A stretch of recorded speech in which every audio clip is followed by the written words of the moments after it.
All right. So I'm going to go over a couple of things with some different maces. As you can see right here, I got some maces and I got a kettlebell here. I'm going to be going over some of that. The first one I'm going to show you is the one-handed 360. Okay. So what you want to do is have your elbow with a slight bend, put it right in front of your shoulder like that. Okay. Point your finger, and that's the direction that it needs to go around your head. So I'm pointing this way.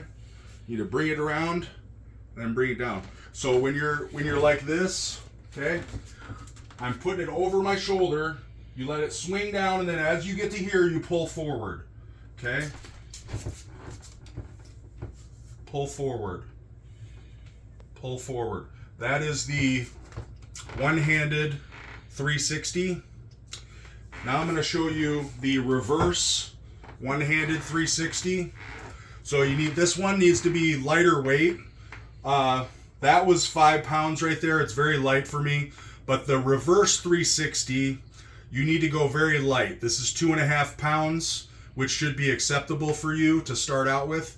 But this one, you're not going this way, you're going the other direction. With this, you need to cant this at about a 45-degree angle. And then what you're doing is you're swinging this around like that and then resetting it to right there. You cant it, you're going around, and then like that. Okay? The reason for this, the reverse one, is it works a different part of your shoulder that doesn't normally get worked. This you're not supposed to go strong on. You're not supposed to go heavy. This is just to, it's like an ancillary, it's like a secondary part of your shoulder that doesn't normally get worked, and you want to work it out at least once a week. Maybe you don't even have to do very many sets. Do like 2 sets of this. Like right now, I can already feel it in my shoulder, but if you do that once weekly, it will help with your bulletproofing your shoulders. Okay, that's the 2 one-handed Mace exercises. Now we're on to the two-hander, which I have to be careful because typically you need a higher ceiling limit than this, but I'm just going to have to be careful. So with this, you place one hand on the bottom, the other hand on the top. The top hand you point, so that shows you the direction that it needs to go.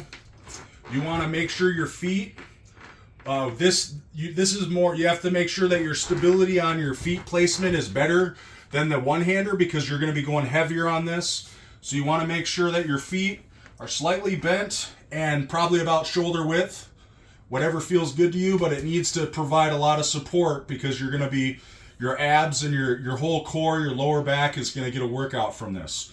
So you place one hand on the bottom, one hand on the top, you point, it's going this way.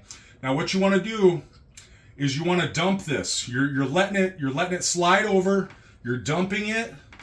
As you're dumping it, you let it swing, and then you bring over your shoulder.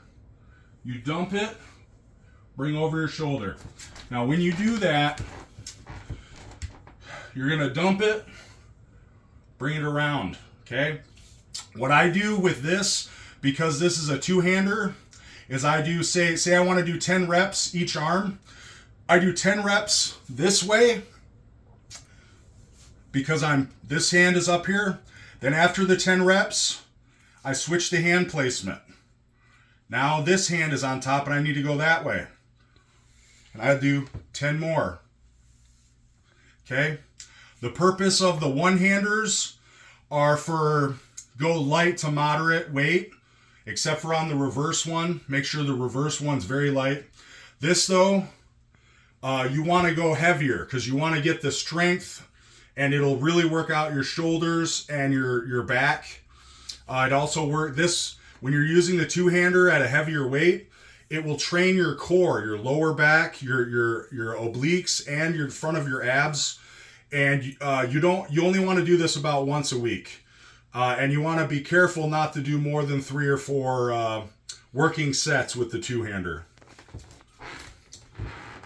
Oh, the last thing I wanted to show on the Mace is you can do some overhead pressing with this.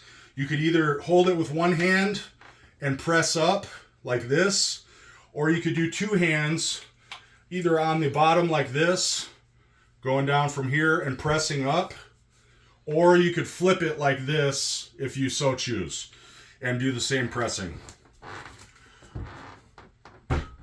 Now the kettlebell, I've got 4 things I'm going to show you. The first one I'm going to show you is the kettlebell bent over twist. This is really good on the sides and the core. So you're going to have your legs slightly bent like this. Now you got to have your legs slightly bent and you want to go forward some. You want to go forward enough to where it's like this. Now you're going to hold this in your hands and you're not pulling with your arms. You don't want to do this. You want to elbow.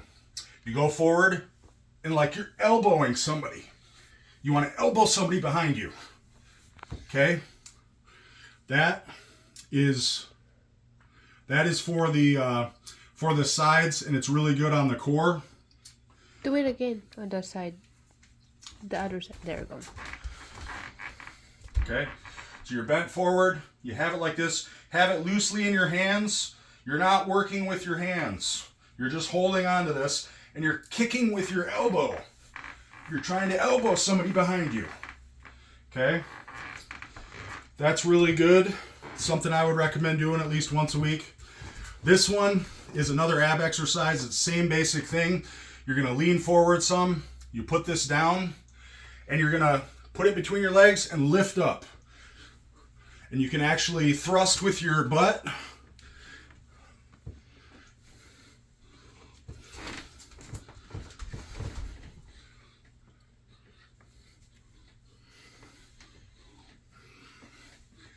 That is a kettlebell swing. This one, I purposely have used a small weight because I wanted to show you the rotator cuff with this. Normally you would use a dumbbell and you'd be doing this motion with a dumbbell. But I'm showing this for a friend of mine who has kettlebells. So you're going to do the same thing. You're going to hold it down and go up. Okay? The reason for doing this is it's really good for shoulder stability, and for if you have shoulder injuries, the rotator cuff is very good for that. Another thing I like to do with the rotator cuff is I'll take a chair like this and I'll sit on the edge and I lean back some. Now this allows you to get the weight so that it's kind of pulling back on the rotator cuff some, so that it's getting a stretch. You can do that too.